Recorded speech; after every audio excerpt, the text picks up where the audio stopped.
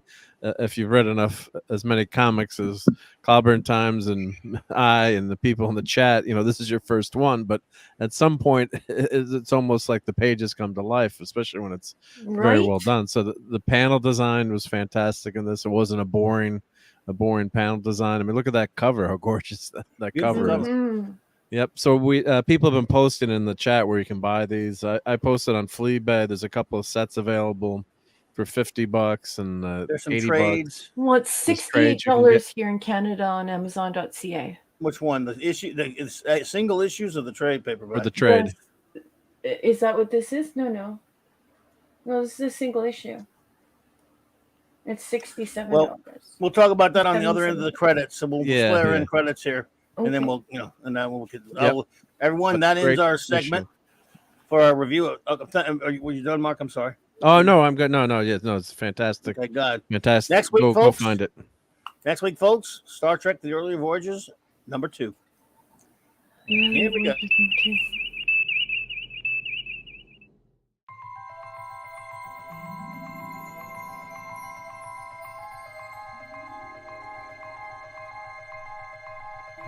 Stay with us, everybody. Warp drive, Mr. Scott.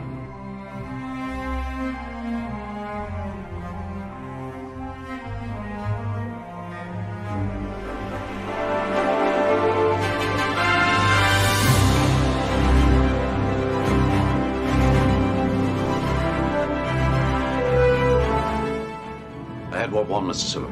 Accelerating to warp 1, sir.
I love it. Thank you, #1. And yeah, Simply Steve Kirk gave it an winked A+. at me. An A-. He said it was a traumatic experience for Pike. Yeah. Yeah, still close to Roddenberry vision of Alien Yes. First Contact. Thank you so much, there. Yes, Isn't I it agree. refreshing, Simply Steve? And I know you probably read a million comics, so you have a completely different perspective than I have. But I've never delved into this world of the non-canon storytelling. I've never done this before. For me, I think if this were some type of adventure in TNG or something like that, I don't think I would be quite as receptive. But this gets to the very heart of my heart, the beautiful storytelling of the Cage.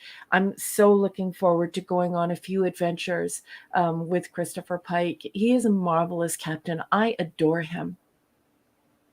Yeah. Well said. Well said. Had I shown the DVD collection? I think I did show that 2 weeks ago. Did I on the Clubhouse? The The where what you can now? get all the comics. Where you can get all these comics. The package. By the way, Yeah, I'm sorry about that, Six. That was just the end of the our review segment. That's why I thought it might be confusing people by showing that thing. Well, that's how we showed that at the beginning and the end of our Star Trek comic review segment. So that's and we why usually do that at the end of the show, but it's my fault because I said I'm really excited to talk about the comic. Can we do it first? So the whole thing is my fault. No. Blame Raquel. It's in her contract too. Whenever you want. Don't you worry about that. But yes, I did think of that like Six. That's why I said, oh, people are going to think the show's over. Yeah, you're like, stick with us, folks. Yep.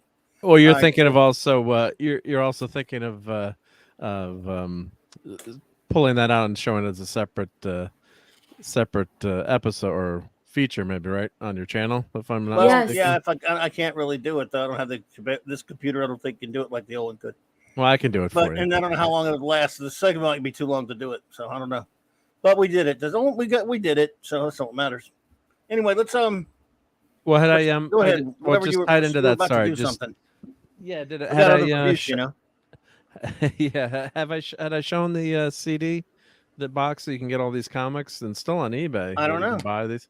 Well, here, I have this, and Claude has this. Oh yeah, but show it. Yeah. What do you Let me mean? show it. Yeah, let me get my. And Raquel has this too. Here. Raquel has this too because you sent it to her. So, I don't have this. You sort of do. What do you mean? Didn't he send you some well, comments? I did kind of send a link. Where? Oh, you have access to it. I have access. Yeah. Where? Yeah. Well, Where? We'll say after the show. I will say on air.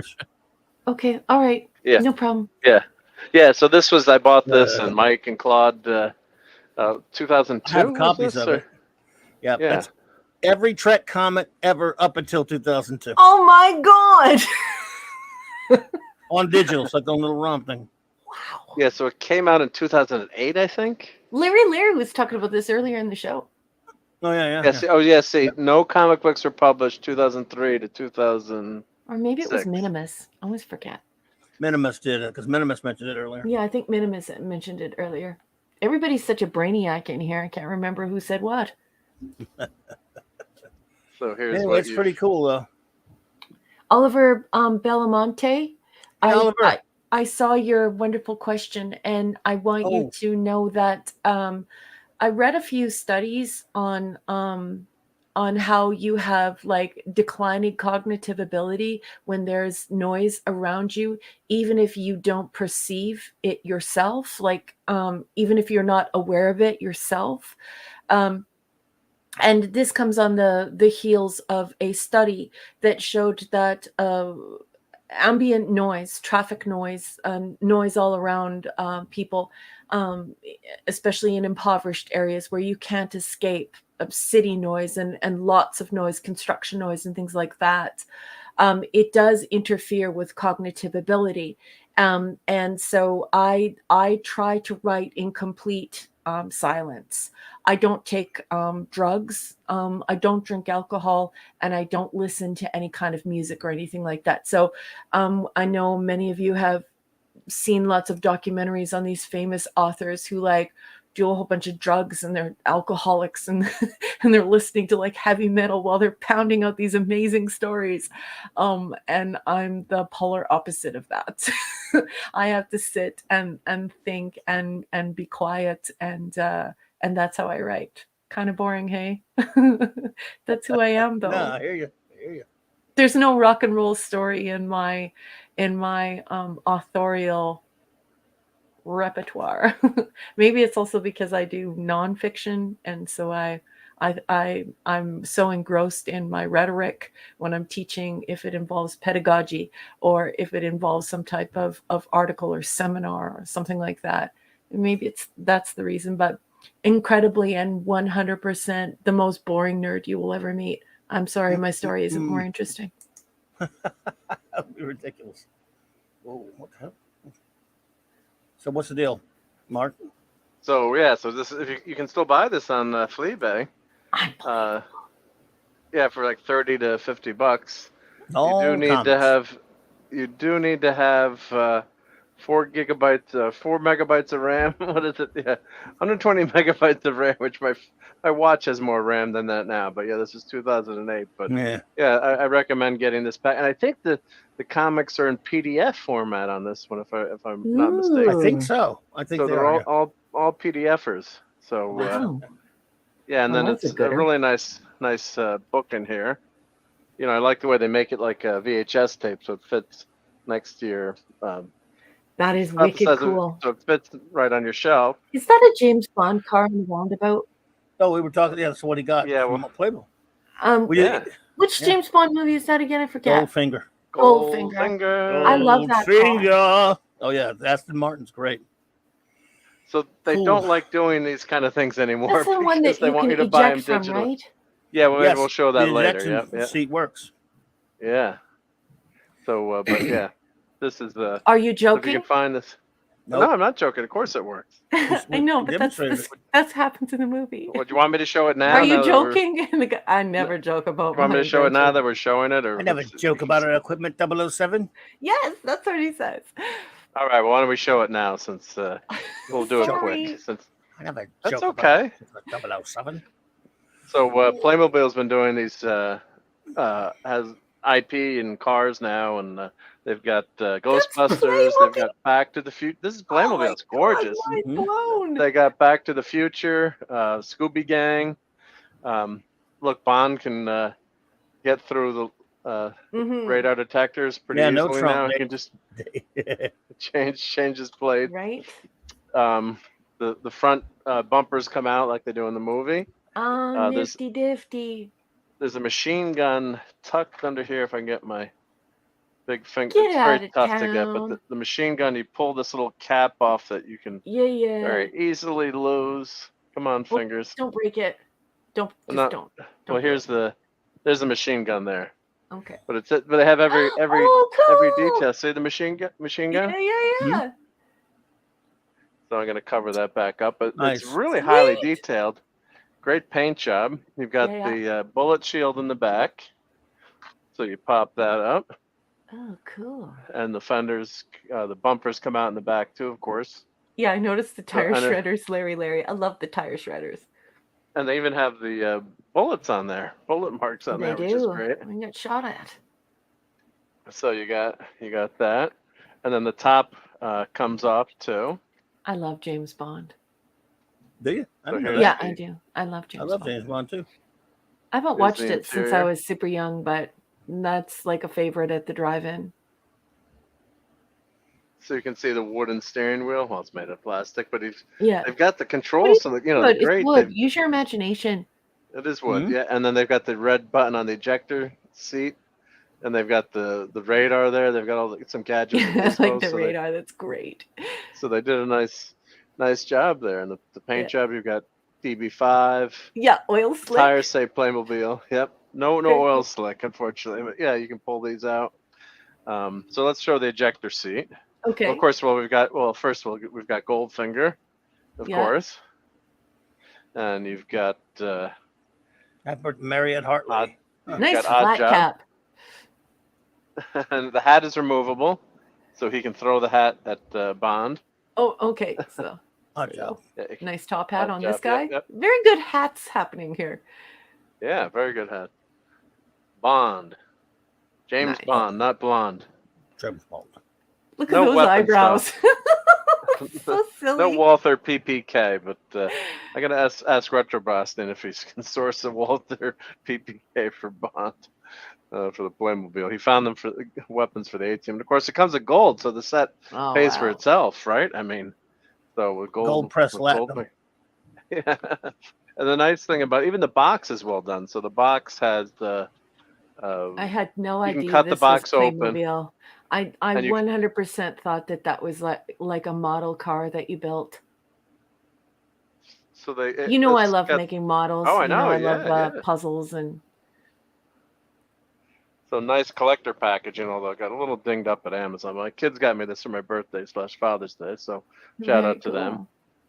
So Yeah, I hear you, Six. Nobody trusts eBay. Hey, Ezra Goldstein. Shalom, my friend. Good evening, Ezra.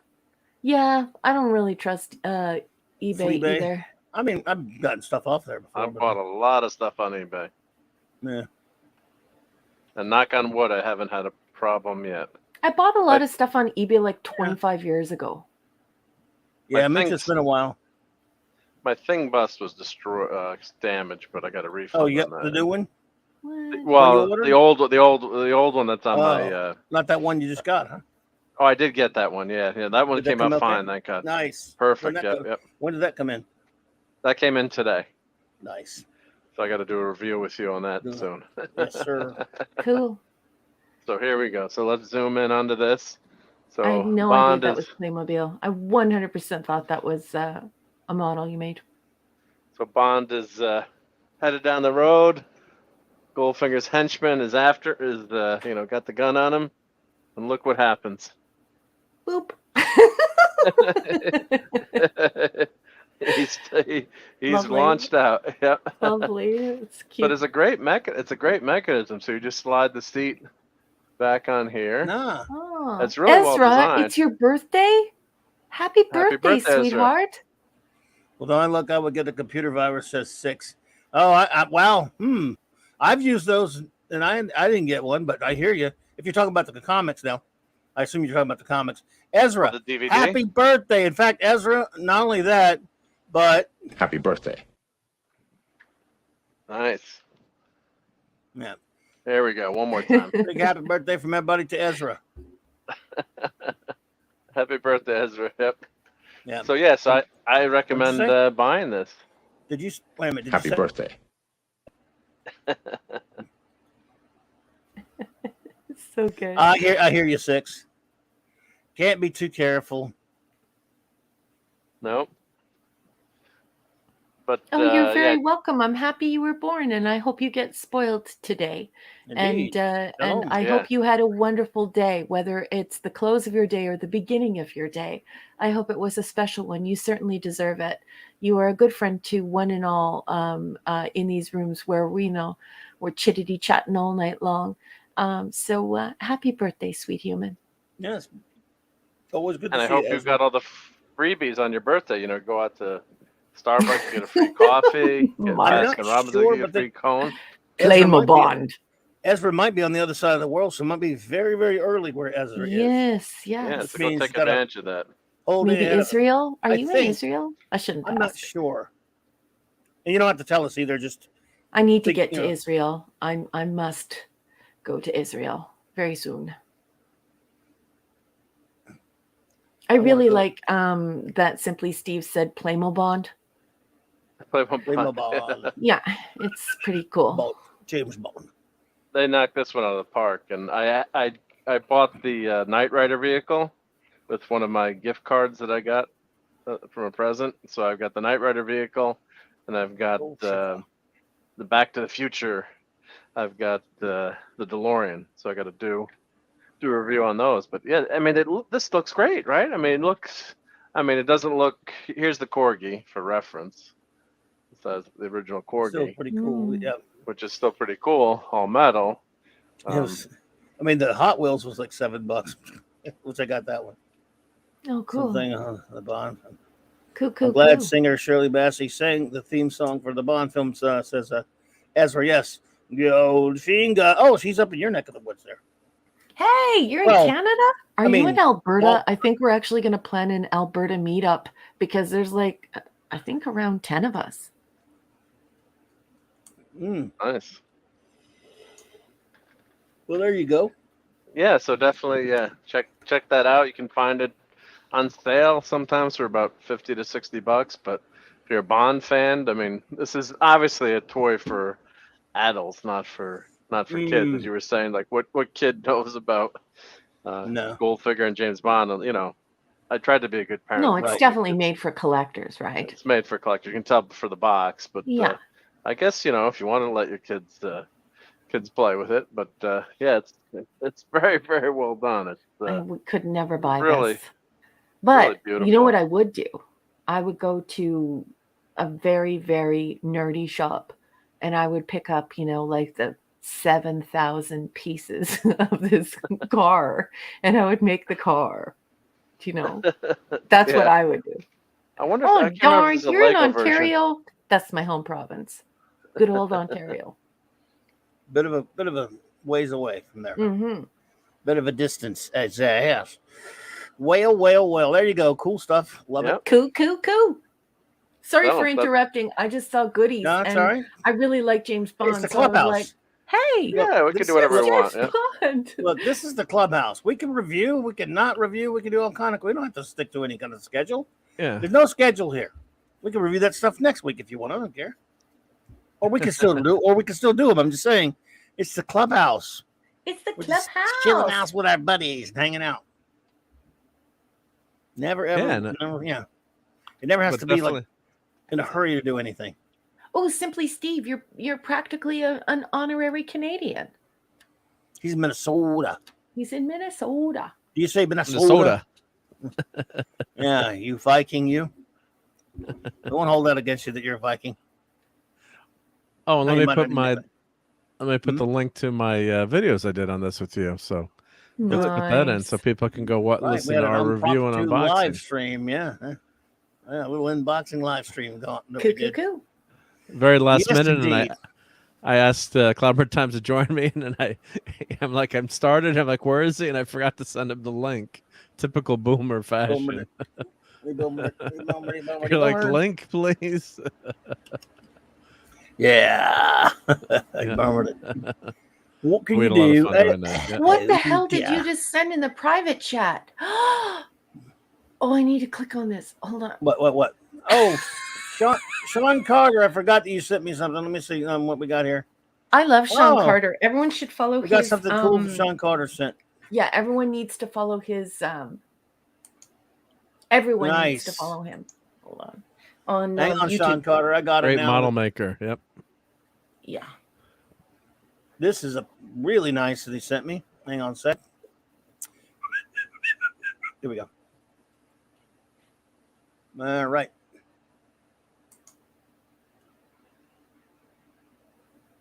Oh. Huh. It didn't save. Hang on a second. Hang on, Sean. I gotta figure out why it didn't save. Put it through the universal translator again. I don't understand. All right. It's not. Raquel, hit the does not loading. compute button. What in the No. crap? Hold on. Is it a? Okay, Is it I a? got it. You got it. Yep. Yeah, here we go. This is a painting of the Beautiful. Enterprise. Did you do that? Let's see. Oh, just thought I'd share this. I did it in 2018 in acrylic paint. Sent it Nice. to Doomcock last year as a gift. Feel free to Nice. share it and show it if you want. Oh well, thank you, Sean, for showing Nice. that. Beautiful. Sean's very talented. Sorry it took me so long to get it, Sean. I know you mentioned it earlier while we were doing the review, but yeah, nice work, Sean. Very talented. That's Indeed. amazing. We can create something like that. Really well done. Yep. Very, very cool. Thank you for sending that picture, man. Love it. Oh, That's and my everyone should look. sub to. What? I was just say sub to Sean's sci-fi Yes. model guide channel. So let me Yes, put that please. in. Yeah, if you put that I link love in the there, Enterprise please. C that you've been building and all the. I gotta Oh yeah, ask Sean for some tips on model building, but all the Aztecs and yes. There's some Everybody really- sub to Sean's channel. Yeah. talented craftspeople. Yep. Yeah, it's always blasphemy to some people, but as much as of course, the original series is my favorite, and I love the original series Enterprise. But yeah, absolutely six. I actually love the refit from TMP just slightly better. I mean, I love them both. They're equal. Don't get me wrong. And yes, you can hear the music. You can hear them Yeah. Kirk flying around the Enterprise. That great Goldsmith music that I'll ride around sometimes when I'm out on the road or whatever, and I'll play that the Kirk flying around the Enterprise for 5 minutes music. It's beautiful. Some of the greatest. It is. Oh, Jerry Goldsmith was just a master. And yes. So that's beautiful art there, Sean Carter, if you're still with us. And thank you so much for showing that. Great stuff, my friend. I'm sure Doomcock really appreciated that. Great, great stuff. Wah, wah, wah, wah, wah, wah, wah. Anyway, they gave her back to me, Scotty. Gave her back, sir? I doubt it was that easy with Nagura. Still, any man who could manage such a feat, I wouldn't dare disappoint. She'll launch on time, sir, and she'll be ready. I love that scene. Oh, man. I love it. It gives me chills just thinking about it. What a great scene. He loved his ship. Yep. And Kirk said, never lose you. Yeah. You know what? All this reviewing of Trek stuff and reviewing DS9 like we do, it just makes me want to go review real Trek. I mean, real original series again. I mean, I want to just sit. We don't get That's to talk probably about why I it as gave much. such a positive review of the comic. Could It's be because we've been really slogging it out. and we're not in around the- real Trek. Yeah, Yeah, We in can the do a ditches of re-review the when you get worst around to it, DS9. yeah. Like season The 7 worst shouldn't even DS9. exist. yeah. I mean, at least the first couple of seasons had some good stuff in them, which is weird. But yeah, I mean, yeah. Look, but not just that though. Even still, nothing ever will be in my heart like the original series. And I just, good God, I mean, it's comfort food for the soul for me. There are a It few shows is. that are like that for me, and that's one of the biggest. Yeah. And man, not only just to watch though, to talk about it. Obviously, we're talking about things we're reviewing. If we were just sitting around talking about episodes that we love, I mean, I miss that. That's why people like to do it, no matter where they are. They just constantly like, including the alternative factor. Yeah, you know what? Yes, actually, think about it. He's Now that just we're trying to talking start- Trek. No, I understand. Actually, I want to address that though. Stephen, even that in a sense, but that's not one I would see. Raquel watches them in order. She's a do. sick person. I She has to am. watch them all in order. Because I'm a But weirdo. She's a weirdo, damn her. No, we love her. But I can pop on any episode just to, like I could eeny meeny miny moe it. But okay, I cheat. Like if I land on the alternative fact, I'm go, oh, I think I missed one. I'll start over. Or then come on at midnight and we'd play Guess the Enterprise. Yes, I do admit Guess that the I'm Trek weird. episode. And Well, we're like, no. oh crap, alternative factor again. Oh Yeah. no, we gotta watch it. But You I were have here, you to. weren't weird. I have to. You know, everyone at home, you should know that we usually call Clobby on big holidays, like when we're all on vacation for big holidays, religious, big and small. Like we called him at Christmas this year, from my offspring's house. Nice. And I appreciate that. he proceeded to make fun of me for making them have to watch the movies again. He's I do like, make fun of her. I tease will her you about leave that them all the time. alone? Will you let those people watch what they want to Poor watch? people. And of course, my family thinks it's hysterical, and Oh, they yeah. think that Clobby is like a member of the family. Like we just love him so much. But it is pretty funny because One day. last year my offspring yells, "You know you're chronic if you're even to the excess of Clobby, Mom." I'll get back to you in a second on that. Six. After DS9, yes, Voyager then Enterprise, like Steve said. So yes, and we're sort of looking forward to it in a sense. But no, I just when you first told me that's how you watch Trek. By the way, I could, you know what though? See, I could see it if it were just the original series. Right. I could kind of see it, but you make and animated even, but you make yourself watch, and even the movies, but you make yourself watch TNG and DS9 and Voyager. Enterprise, I love. Wow. I do love Enterprise. I like it better than those other ones. For me, it's original series, and then Enterprise comes like a pretty decent second to how much I love for my favorite Treks, and I don't care who knows it because we've been made fun of for it. Who cares, But anyway, That's right. But the other ones, those are slogs beyond belief. I mean, that's a lot of watching stuff. It is. But It used to be a lot easier. Like you have to imagine me doing this for many, many, many years. And it used to be such a positive experience for me. But after we had Web 2.0 and these people got on social media and the things they said in like legitimate media, in entertainment media, and then on their social media accounts, the things they said about Gene Roddenberry, the things they said about Star Trek, the things they said about how they felt about the show, working on the show, about the stories, about the people, about the fans, about just even the stuff they said about politics and stuff, some really, really heinous stuff that should not have ever have been said in public, ever. And I think that has Yeah, sullied, it has soured I understand. how I feel. And, She's referring, by the way, if those don't know, because we talked about it a lot, but in case you don't know, she's talking about a lot of the actors from TNG mainly, and some of the other things that have really angered her from really crappy things they've said about stuff. But anyway, I hear you. But what I basically mean, though, is this. Yeah. What I basically mean is this. One of the great things, and we kind of talk about this all the time about standalone stories and stuff. And TNG, by the way, because Six is a fan of TNG. By the way, Six, I did not know you were a fan of TNG. That's cool. And there are a lot of great episodes. Yeah, even TNG though, unlike some other shows, you could grab an individual episode here and there, and it was still one of the, whether you like it the best or the worst doesn't matter. It's still, and a lot of Enterprise was this way, but especially TNG and the original series are both.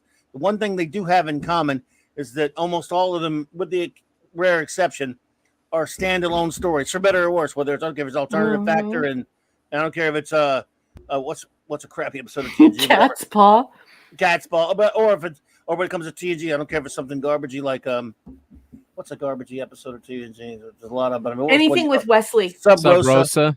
Yeah, Sub Rosa. Oh, Sub Rosa. Okay, Star Trek's First Love. There you go. So whatever your worst or best episode, I just really adore the standalone format, and the standalone episodes, and it makes it so easy. Like if TNG is your thing, you can go grab your favorite episode if you just hadn't watched it in a while and you get in the mood to watch it. I do that with Doctor Who, Blake 7, Star Trek, a lot of shows that I just get in the mood to see it again. And I just stick on any old episode. I don't have to start at the beginning of anything, and I can just kick back. And I love that about shows that lasted long enough that you can do that with. So, because Star Trek doesn't have to be one long stretch of a bunch of episodes. I like that you could just, man, I haven't watched the random. Man, I haven't watched Mirror since last week. I got to watch. And I'm just kidding. In my case, it's I haven't watched fill in blank, City Lines Forever or Doomsday Machine in a year or two. Yeah. And I love that, man. Just I got in a Trek mood because we used to talk about this all times. My friends, we always talk about this one. We'll just sit around talking about. I got in a big Trek mood the other day and boom, watched a bunch of them. It's just like because I hadn't watched it in months or hadn't watched it, so. Yeah, I like that you can just kind of just go on a tear with a few episodes, or one episode just at night, just to make you feel good. Like if you're in a bad mood or you're having a shitty day or whatever, a Trek episode could cheer me up. Mm-hmm. So that's for years at midnight. I just watched TOS was on every night, Monday through Friday, until they put Seinfeld on instead, and that's what we did. So every night you watch Star Trek TOS every day. Yeah, it was always a good day. It was always random. You never know what you're going to get. Do you still have my Bye Wesley video, Clubby, that I made for you? Oh, it's on there, right? You should play that video for no. I was making room for stuff and I hadn't used it. We weren't doing TG anymore. I have only so much room and it's on my old computer. No. Do we have the Wesley? No. I have this one. Your agonizer, please.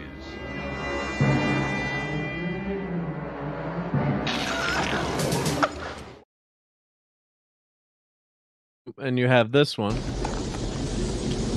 I have had enough of you! Yeah, Wesley was in Star Trek 3 in my version. Yes, he was. He was true. He was Krug, and wearing a disguise. Oh, well, he is a time traveler. What? Please excuse me, everyone. We have a Kids in the Hall request, so get ready for some bad singing. But that's the way it's supposed to be. These are the Daves I know. I know. These are the Daves I know. Oh, Daves. What's wrong with you? These are the Steves I know. I know. These are the Steves I know. These are the Steves I know. I know. These are the Steves I know. Oh, I was just playing this song in my head as a fan. So I was just thinking of the Daves because that's what the song's supposed to be. I'm sorry, everyone. Six. When we were reviewing TNG, that was one of the fun yet also disturbing parts was having to see Wesley because we got to make fun of him. I hated him from the start, she says, and was relieved to discover that most of the fandom can't tolerate him either. Yes, he's insufferable. The character's horrible, insufferable, and at least we got to beat up on him a little bit every week. That was kind of fun. It was fun. I enjoy that. Yeah. Well, that video, I still have that video. It's on my YouTube. But yeah, I'll give it Which to you one? again. What? Just no, the Mark, you don't have it anymore? I have stream it. of Wesley. Mark You'll have has to it. do like a brand X, like another brand, like greatest hits Yeah, don't worry about it. Yeah. on your stream. No, that's nerds. cool. Yeah, we don't, who wants to see Wesley anymore anyway? Yeah. Wussy Crusher. He's the worst. Yeah, he sucks. Yep. Oh, there's you a lot- do? Oh, I'm glad. Yeah, he's just again. And again, Raquel went in depth with it about how the Wesley problem, how DC Fantana called it that, and all this other stuff. Yep. How let's see. Oh, what's it? Steve says. Let's see. I understand what you're saying, Clobby. There are far fewer episodes like the Alternative Factor and the Children Shall Lead from TOS than His Way in most of season 7 of DS9. Yeah, but then again, there's the thing about that when it comes to the original series. It's funny. The first season the only horrible clunker is the Alternative Factor. The second season, the only, let me see, is there a horrible clunker in the second season? I don't Now think there's some episodes that people don't like. Don't get me wrong, but I mean, Yeah. there might be some weaker ones. Like Assignment Earth, I think was kind of a mistake of an episode, but still good stuff in it. Mhm. In terms of what that was going on. I'm not so sure that was the right call to use to do it there, but it's not bad. But Let's the show didn't truly have any bad content, with the exception so. of when the fourth corporation took over TOS and the Trinity walked away. The Trinity said, look, like we can't participate in this anymore. What you're making us do, this is not what we had in mind. And they just walked away. And so that's when the storytelling Right. really is like that third season, you can tell the Holy Trinity isn't present. And the Holy Trinity, of course, their high bar, their aim was always hard science fiction. So this is always, this is a team of 3 highly intelligent individuals who researched everything, who phoned experts and physicists and folks at NASA and met with scientists inventing things like holodecks. And then they sat down with these beautiful scientific ideas and made short stories out of them, turned them into teleplays, and got them on TV. But by that fourth corporation in the third season, when the Trinity just said, we're sorry, but we're not coming into work today, you can tell what happened. Speaking of Roddenberry, Fontana, and Kuhn, right? Yeah. Gene L. Kuhn. For those who don't know.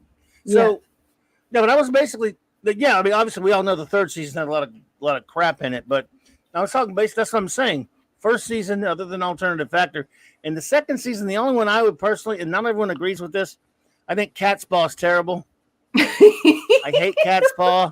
You had a couple of the second season you didn't like, Raquel, but the only one I couldn't stand was Cat's Paw, I think. Because I know you didn't like Wolf in the Fold. I kind of liked it, but no. And some people don't like Patterns of Force. I actually kind of like it. But a lot of people, but a lot of people on set and a lot of people who were involved with the original Star Trek were horrified by Wolf in the Fold. No, I hear you. Though I'm just, when I'm watching it as a kid, I don't know what's going on the set. I just watched it and enjoyed it. I mean, so when I watched it, when I formed my early opinions of all the episodes, I wasn't thinking about any kind of thing like that. That's right. And that's the thing, is that with Star Trek, your opinions evolve. When my first encounters with Star Trek, I was a small child, 1970s.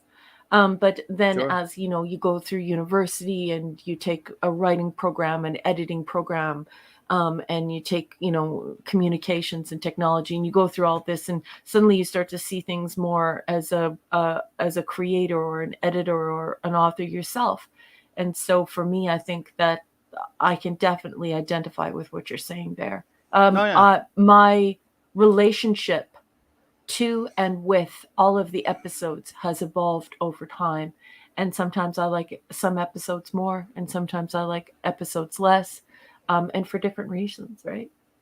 No, I got you. I absolutely. And our good buddy Sean says, when I want to escape into Trek, I watch TMP. Well, good choice. But to date, no show or movie has had such an immense scope. For me, the size of Starfleet, the people on the ship, V'ger, it just pulls me in and feels real. I love hearing stuff like that because that's what started me out really on my Star Trek path. I love it, but we love it here. A lot of us love it here. Not everyone, but we do. So, and Donnie Pearson, that's a good choice. Balance of Terra is a wonderful episode. It's a top 10er for me. Love Balance of Terra. Manny's daddy says, that's a gooder. Oh, I love it. I love Patterns of Force. It teaches how important it is to learn from and not erase history. That's a good point. I do like. Hey, Lisa, what's up? I like Lisa. Patterns of Force a lot. Lisa. Yeah, Steve, I really do like Patterns of Force. And how about when Spock said, "Yes, indeed, Captain, you should make a convincing Yahtzee." Donnie Pearson. I have Balance of Terror as my number 12, and it's always in and around there. Sometimes mine move around. Balance of Terror never makes my top 10, but it's always very near. I think I have it in my top 10. Wow, that's a good. My top 10 is obviously everyone already knows The Cage, We're No Man, Devil in the Dark, Space Seed, City on the Edge of Forever, Mirror Mirror, Doomsday Machine, Journey to Babel, Corbomite Maneuver, and the Enterprise Incident. It's always my top 10. Well, I love it. My top 10 are, and Mark, if you have yours. Sure, 10 down is 10 Galileo 7, 9 Court Martial, 8 Journey to Babel, 7 Space Seed, 6 Balance of Terra, 5 The Doomsday Machine, 4 The Devil in the Dark, 3 Amok Time, 2 City on the Edge of Forever, and 1 Mirror. So do you know yours, Mark? Well, not I don't have them at the ready like that, even though I should. But probably my favorite is Galileo 7. Or actually, I do in my spreadsheet. Come to think of it, there he is with the spreadsheet. Go ahead. Are you going in first? Hey, Jill. Yeah, Galileo 7. Yeah, that's the one. If go to, you're not going to count it down 10 backwards. Oh well, yeah, I should do 10 That's backwards. more dramatic. That's more, yeah. I did 1 through 10, but 10 through 1 is more dramatic. What was I thinking? I killed all the drama. Well, do you count the menagerie? I guess. Well, I got Arena. I'm cheating. Arena number 11 because I love that one so much. Arena Menagerie number 10. 11. Oh, I got that 15. Where No Man Has Gone Before 9. Mirror 8. Why so low? What did you have? What was it? Mirror is number 8. Amok Time number 7. Trouble with Tribbles 6. Corbomite Maneuver 5. Doomsday Machine 4. Devil in the Dark 3. 2 City on the Edge of Forever, and Galileo 7-1. I just love that Spock, learning how to be a commander and what it takes to, go with your gut. But of course, all those are just all so good. I mean, it's like your first 20, the best 20 of that. I mean, any of those ones I could just say, they're just incredible episodes. It's just so hard to, go between them. I mean, it's just and then think of it too. The other thing I was thinking of, I'm looking at the list of TOS episodes. There are 29 episodes that first season. So these days we get a series. It's like 8 episodes or 6 episodes. Ton of episodes. There's 29 episodes. They worked their ass off. Excuse me, 20. Was it 29? Yeah, 29 episodes that first season. They worked their butts off.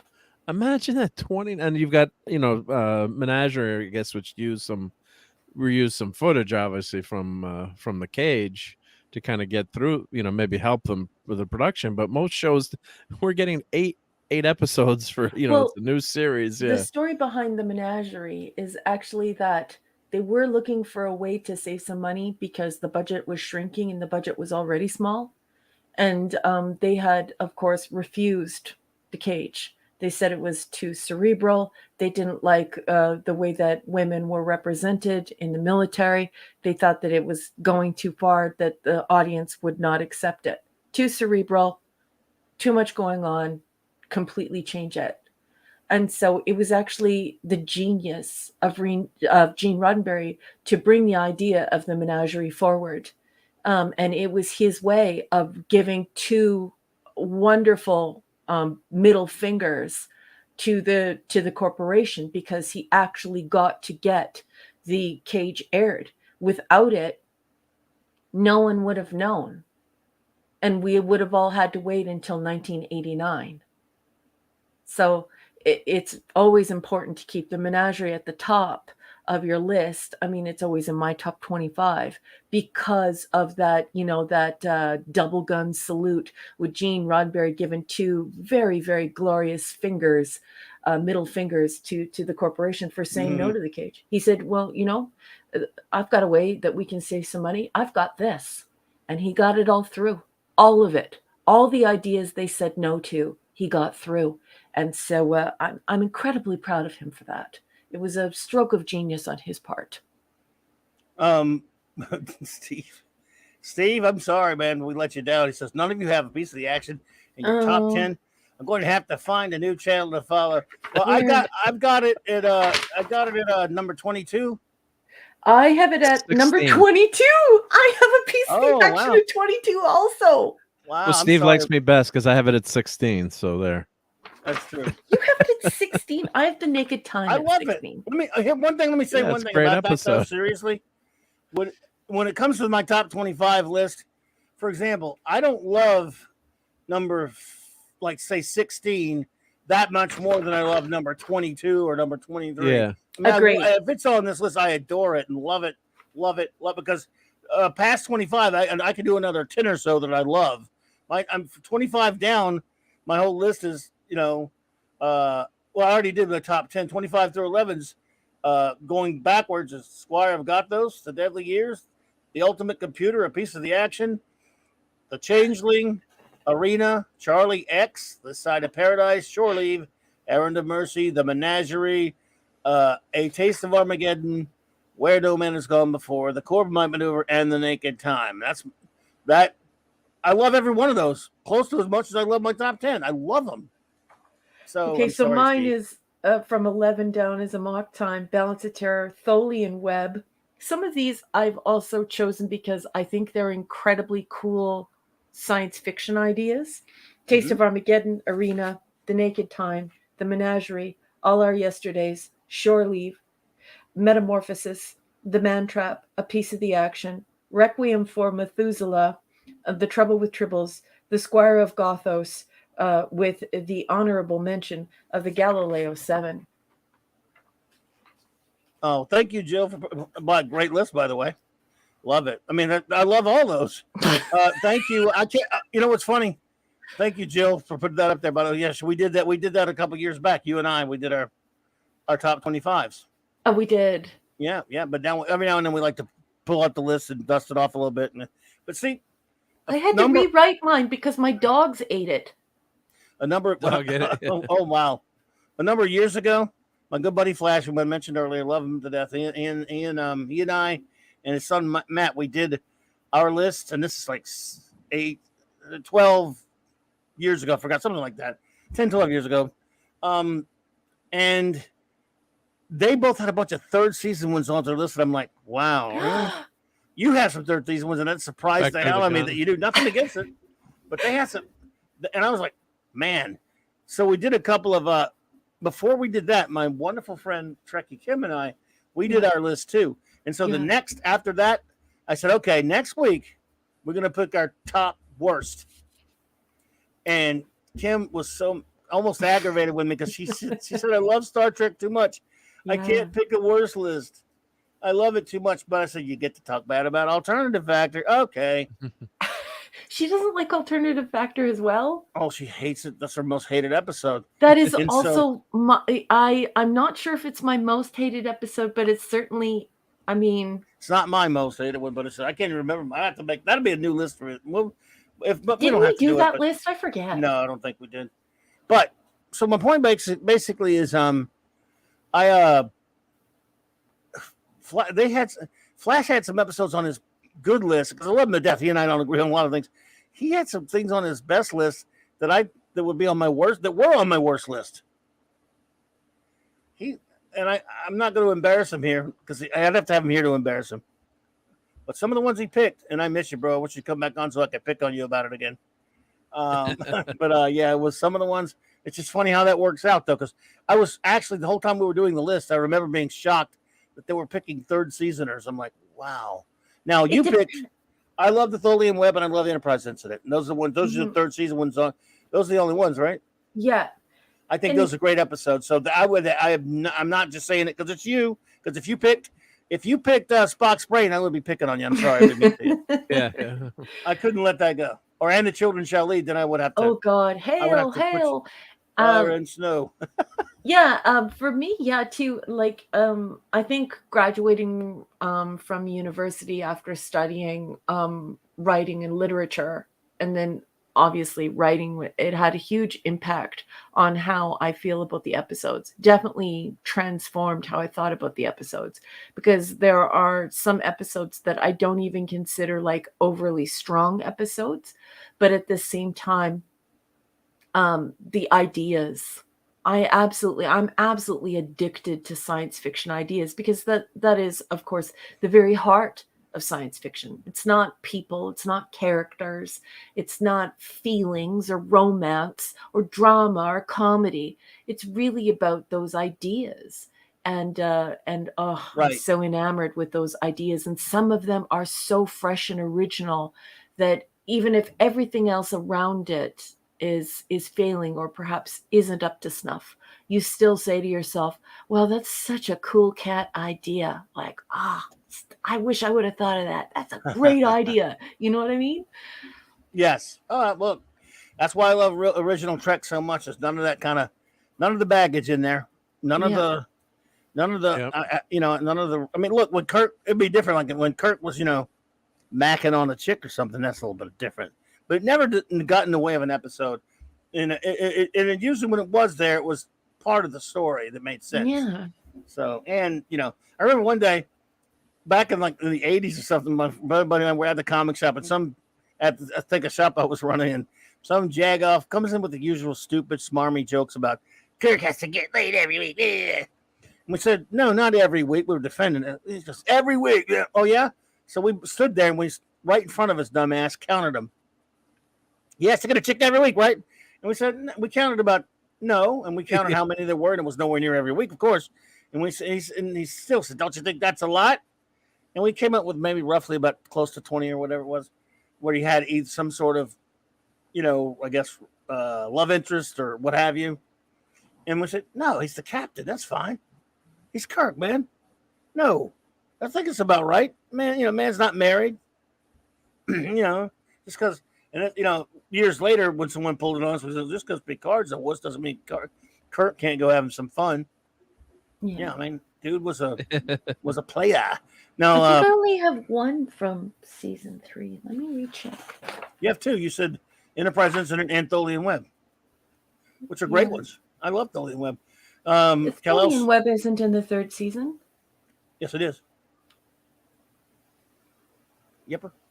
Yeah, it is 3rd season. Yeah. Is it? Oh, yeah, yes. Oh, yeah, Tholian Web's 3rd season. Yep.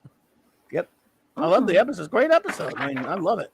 And it belongs on any list. So that's one of my favorite episodes. I mean, I just thought the Tholian Web was weird. No, Weird. Tholian Web is, let's see, in the 3rd season. Kal-El says, episode 64, 9th episode on the 3rd season. Kal-El says, the number of episodes from TOS that I didn't care for, I can count on one hand. For the TNG, DS9, Hall of Voyager, save one episode. I could write a book on them. I hear you there. I'm the same way, partner. 64, eh? Yeah. But, I mean, look, hey, it's a great episode. It fits, Look, I love Day of the Dove. Of the 3rd season, my favorite one of the 3rd season is probably Day of the Dove, Tholian Web, Enterprise Incident. Those are the 3 I love. I really do like Requiem from Methuselah a lot. Oh, you had that on there too, didn't you? I did. Yeah. 3rd season. Another great idea. That is 3rd season, isn't it? Yep. Look, let me tell you something. I unless you're talking about alternative factor or Spock's brain, I generally don't pick on anybody because I love an episode that everybody hates, and that's Turnabout Intruder. And I'll stand by it. You like that one? Yeah. I love it. That's funny. I gave I it mean, a high it's review. well acted. I love the idea. I love the story. I love the performance by Shatner, and as It is a great Dennis performance. Lester. I thought it was a fascinating idea. It was a goofy Yeah. idea, maybe, but I thought he did it well. Yeah. And I love the trial, and I love the bits with Spock. Mind melds with him, and just said, "That's Kirk." Boom, and just right by his side, brilliant. Yeah. And I don't know. I don't know what everyone hates that episode so much. Of course, it's silly that he's got a woman inside him taking over his body, but that was well done. Shatner gives a great performance in that one. I'll fight anybody on that one. And I'm not looking that at bad. my. When you compare it to everything else, it's not that bad at all. I'm looking at my spreadsheet, of course. I had 33 episodes rated A out of the 79. Right? But So not it's that like- bitch survives, I hope. Which one? What'd you say? Well, I'm looking at my spreadsheet, and I have A's that I gave, to 33 out of the, and then I've got like A minuses, like 5 A minuses, and then you get to the B pluses. The only bad episodes are Children Shall Lead, Alternative Factor, Spock's Brain, The Apple, The Man Trap. Never liked much. The Cloudminders, Way to Eden, Lights at Zatar, Wink of an Eye. Those are the C's The are Lights below. of Zatar. That's wait a minute. fun. Wait a minute. But you didn't put That Bitch Survives? No, that bitch survives. Wait. We'll get back to it, I promise. 6, I hope you're saying that just to make me throw up, and you did. She said, I can't even put it on the marquee because I love 6 too much. I can't. First of all, Piss Pine did not play Kirk because he's only Shatner is Kirk. The 09 movie is filth, and I'm praying right now to the gods you're saying it to mess with me because, ugh. Boss, could you please read what 6 said? Just don't put it up on the marquee. I did. She said Piss Pine is her favorite Kirk, and he never played Kirk. Incorrect. Inaccurate. Data in error. I still love you, 6, but man, what are you doing to me? Well, maybe she just likes Chris Pine. Yeah. Well, see, Donnie, it's not necessarily to hashtag no Trek is perfect. Nothing in human existence is perfect.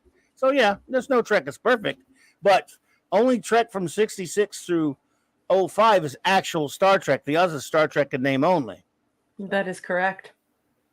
Okay, you got one that says correct. You are correct.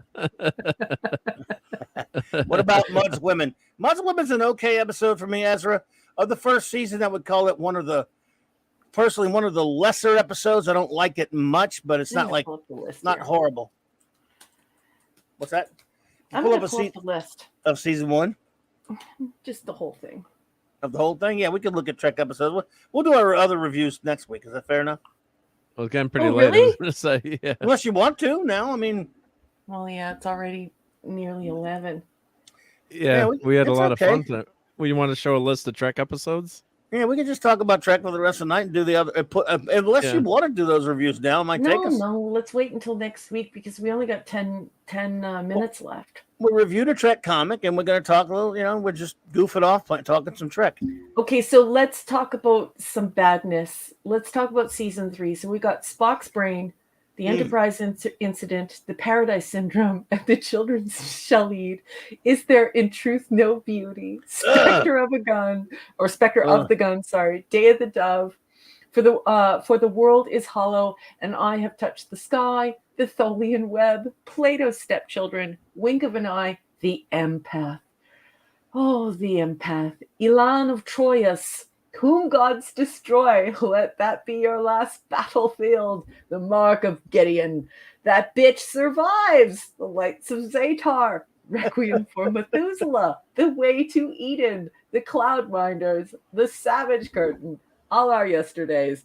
And Turnabout Intruder. Mm-hmm. Oh my God. It's such a corporate season. It's so bad. Like I said, a handful.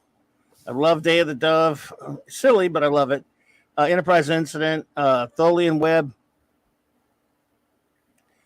Well, 6. You like Jar Jar Drek? Well, they're not Star Trek movies. You put the word Trek there. But you know what? You're not the only person that I deeply care for that likes those filthy movies. So all I can say is you break my heart, but that's okay. Everyone else breaks my heart too. I love you, you no matter but I will like your agonizer, please. Oh yes, I'm still gonna have to ask for your agonizer. Please. Hang on. Let's see. There we go. Your agonizer, please. I love you, Six. You're the best. We're just kidding. But you have to go in the agony booth now. The agony booth is the most effective means of discipline.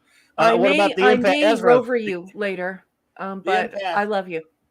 Well, Raquel loves the empath. I think it sucks. No, just kidding. She hates it.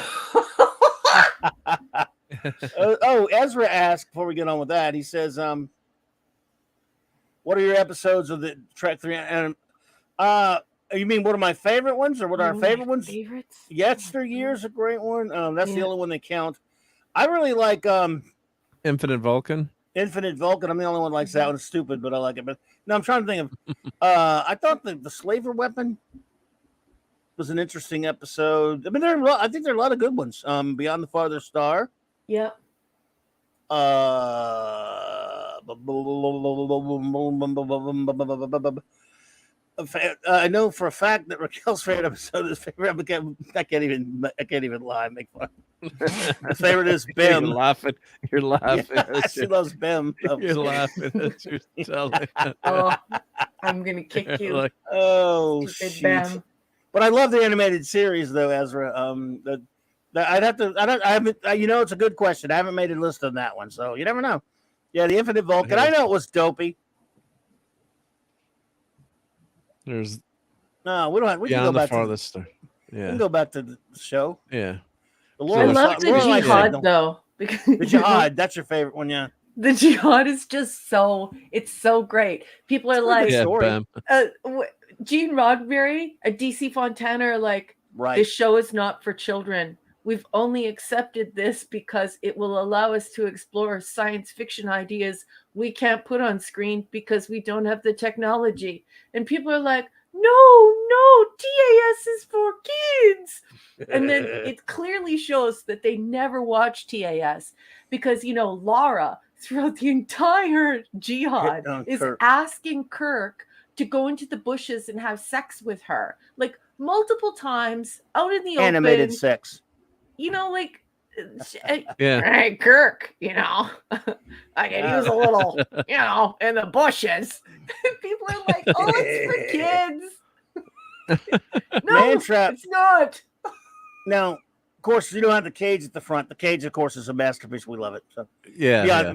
goes. Man-Trap is one Raquel likes a lot that I don't like much. I don't like Man-Trap too much. I don't like it too much. I gave it I a just think there's 2 out of messed 4. up scenes in it, though. I like the story. I just thought there was some of that stupid crap where the monsters grabbing Shatner at the beginning and going, ah! I'm like, I don't know, man, dude.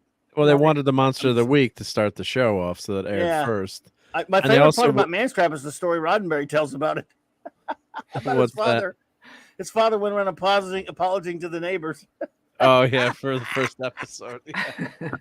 And of course, they would have never killed the creature in Star Trek 2. They would have found a way to save the creature, probably, or as a last resort. But and Charlie X is a great, I love it. episode. Oh God, I brilliant. probably should rate that one higher, but wait a minute. Of course, you got what kind of rating you got for Charlie X? What's wrong with you? Yeah, I should. I haven't never finished my list. I gotta go. Your ratings are your own, dude. I mean, come on. Yeah, man. your ratings have but to I'm be your own. And you know what? You've been No, you're watching right. Star Trek for so long, like we have, that those things have to move sometimes. For me, they do move. They move around depending upon who I am at the time. That's what happens when you watch something for 45 plus years. If you liked all the same episodes you did when True. the first time you watched it, like when you were 7, you're an idiot.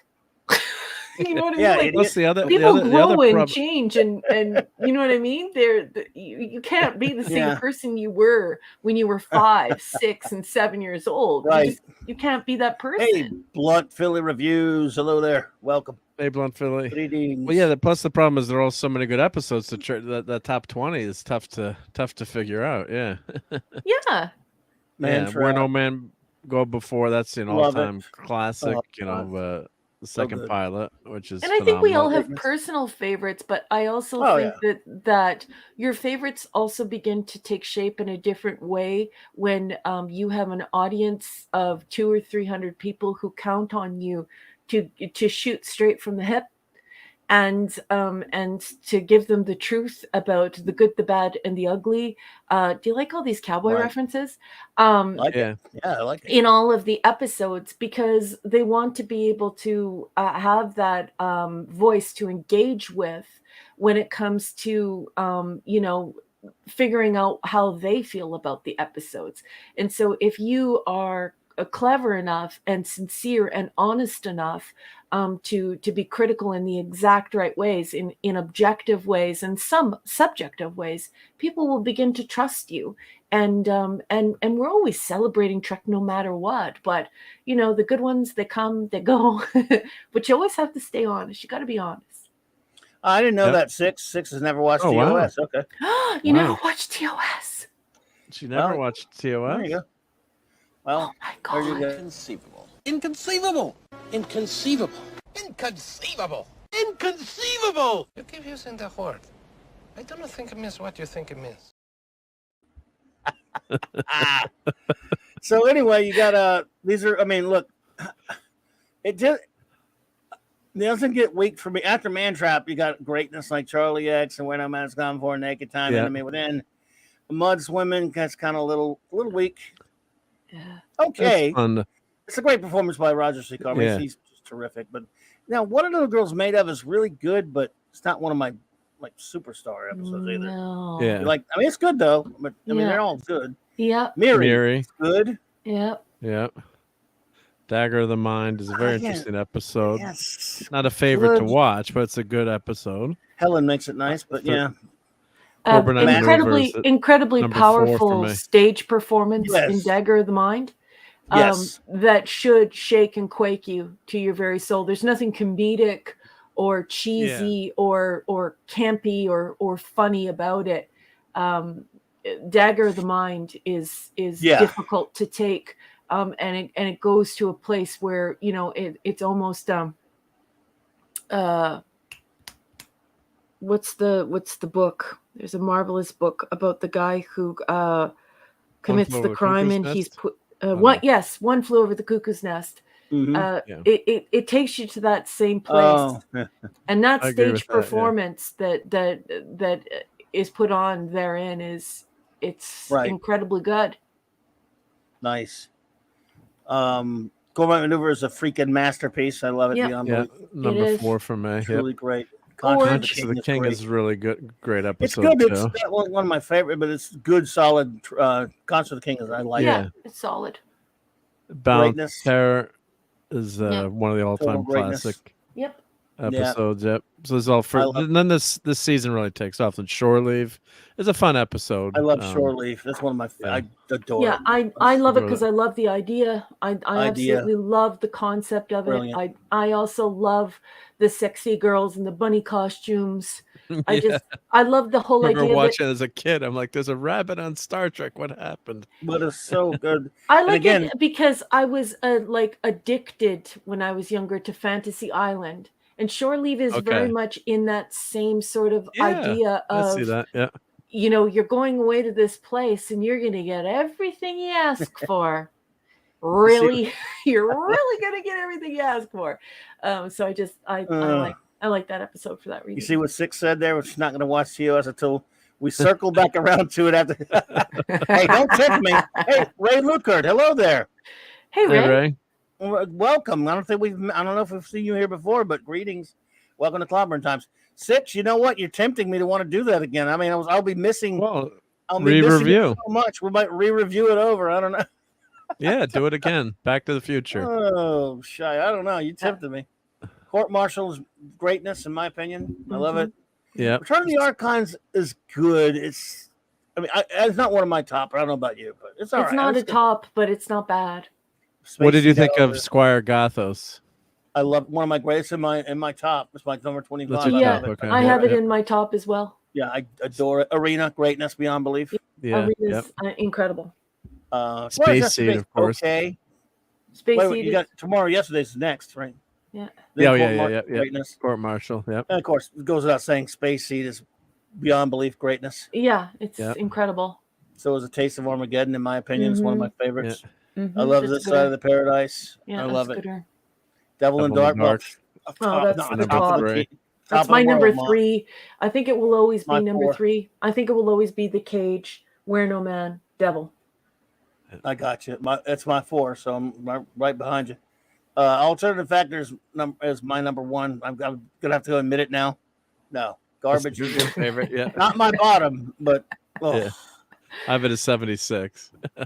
I was working back towards the middle. It's City on the Edge of Forever. Enough said. Yeah.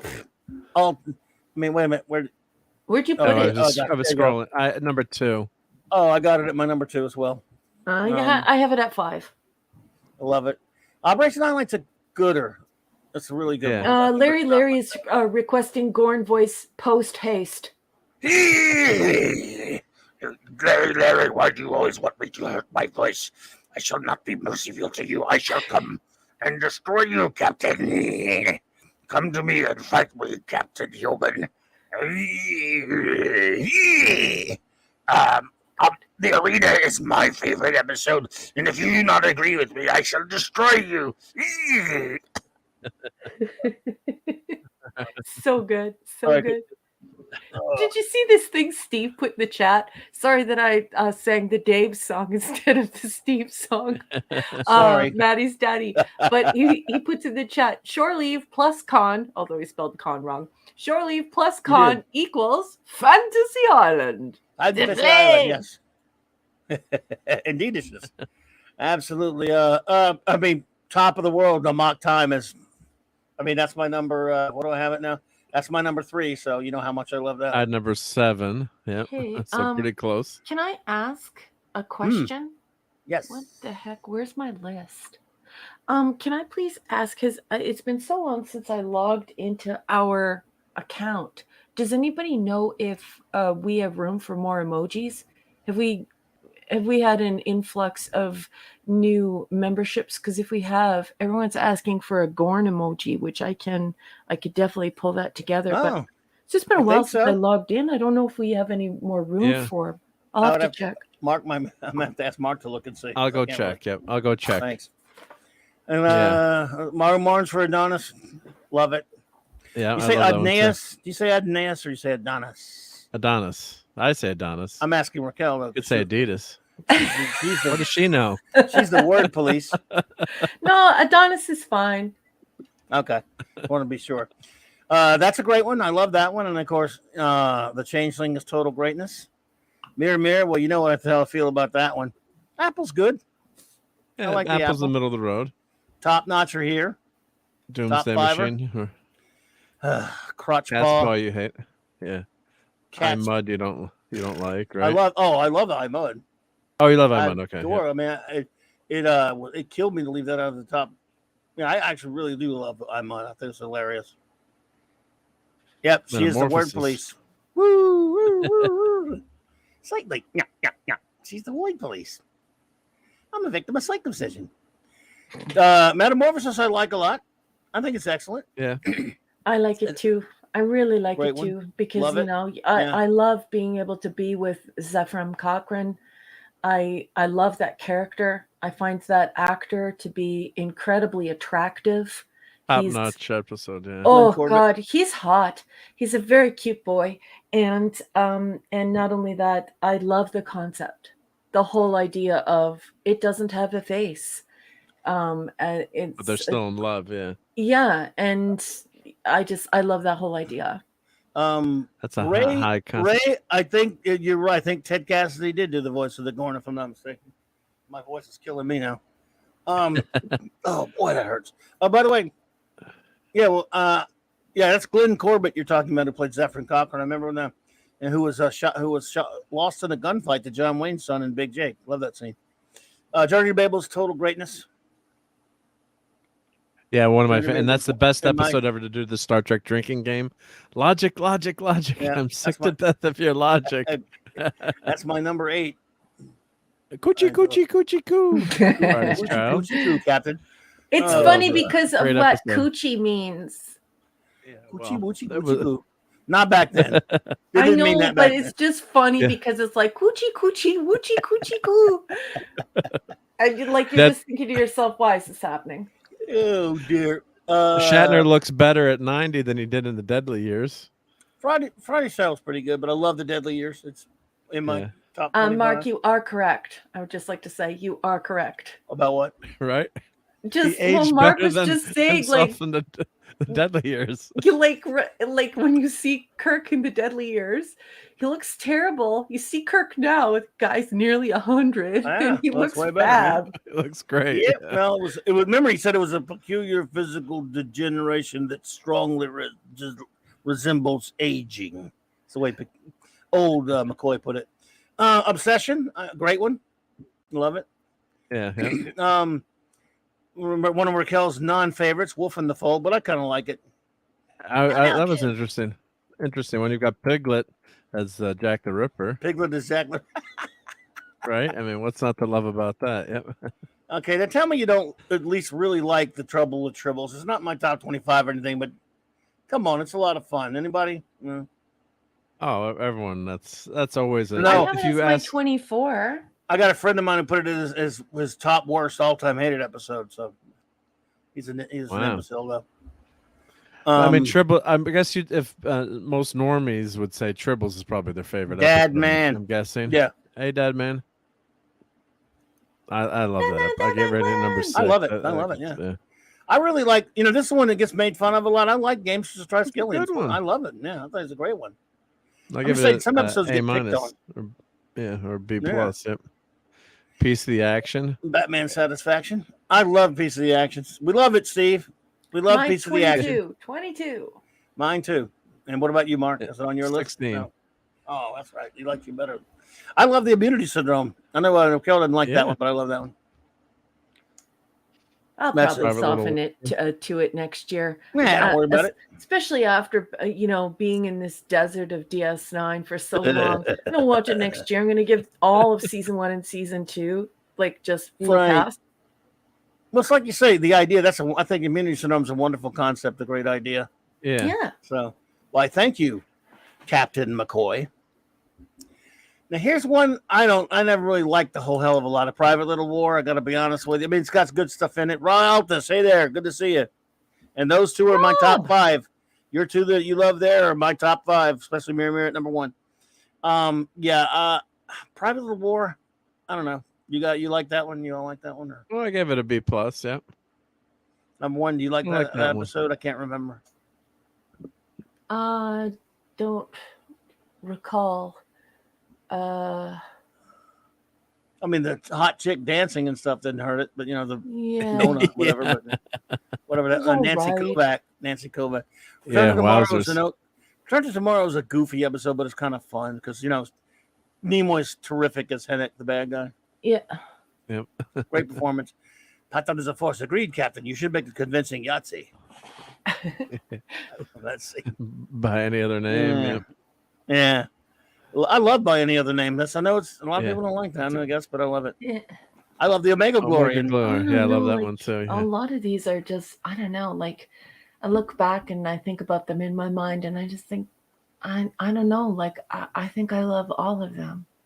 Ultimate Computer, I love. I even love the bad ones. But I even love the bad ones. At this point, when you're watching DS9, I'm just emotionally exhausted from the pure suck of DS9, and there's no science in it at all. So now, you go back, you look at TOS, get science. Oh my God.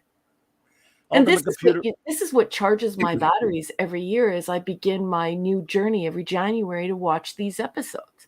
Is I'm looking forward to this. Nice. I love Ultimate Computer. That's one of my tops. I love Bread and Circuses. Yeah. Assignment Earth. Again, I'm not so sure you should have used that for a pilot. It's fine that he used it for a pilot, but some of the Gary Seven stuff was kind of cool. But the time travel thing. Look, when he just says, you know what, we're gonna go back to 1968 because we feel like it. Not a great idea, but it's better than the next one you're about to Spock's brain. and people hate this and they think it's the dumbest ever. I don't know. That's okay to like it. A lot of people do. You'd be surprised. It's not that I like it. It's that I just don't dislike it. No, I understand. It's at least, it's real Trek. So Enterprise Incident's greatness. Great episode. Great Paradise third season Syndrome's episode. okay. You just showed a picture of DC Fontana. Oh, that was in a roll over your mouse. If you roll over there, I was like, why is DC Fontana on the screen? Yeah. Paradise Syndrome. Paradise Syndrome. Yeah. Problematic episode today, maybe. Yeah. Ray I says, love do it, you though. guys agree? Do you agree Gary Seven is a Time Lord? Yes. He's definitely a Time Lord. Yeah. Working for the Celestial. I am K-Rock. That's why I yell your name the way I do every single Saturday, JT Kirk. JT Kirk! Ray, he's working as a Time Lord, working for the Celestial Intervention Agency, CIA. So, you are not Morg or I'm Morg. You're not Morgan. I'm Morg. Yep. Now, the Paradise Syndrome's kind of weird. I don't know. And the Children's Lead is a steaming pile of horse manure. That's my worst one. Yeah. Just the fist pounding and the bizarre looking children. You know, hire some actors. We don't need to see your kids. We don't want to see your kids. Have you looked at your kids? I hear you, Jill. By the way, is there in truth no booty? Ugh. That was interesting, but yeah. Damn, I hate that one. Spectre the Gun is goofy, kind of a goofy, fun thing. The concept's not that bad. It's not, but it's just a weird. It's kind of fun. It's a weird one. Mm-hmm. Chekhov reminds gets me the star in that of one. Yeah. Twilight Zone. Like that's what it reminded me of when I was young, right? Yes. Yeah. I love Day of the Dove. I know some people think it's goofy. I think it's great. Yeah. It's just that's a fun, actually again, great ideas, concept, and you know you get Michael and Sarah. Can't go wrong there. For the episode is Hello and I have touched my this not one's got so a problem. good. No. Yeah. And maybe wish I had zero polynathemia. Love Tholian Webb. Greatness. Hey, Admiral Teague. Hey, Teague. Good to see you, Admiral. Admiral. Okay, Plato's Stepchildren. I don't know. I always like that one. It's good. It's actually for the goofy stuff in it. It's a pretty good story, actually. Yeah. And Michael Dunn's in it. So. Yep. It's hard. Well, I was going to say it's too. hard to criticize at this point. Don't you guys feel that way?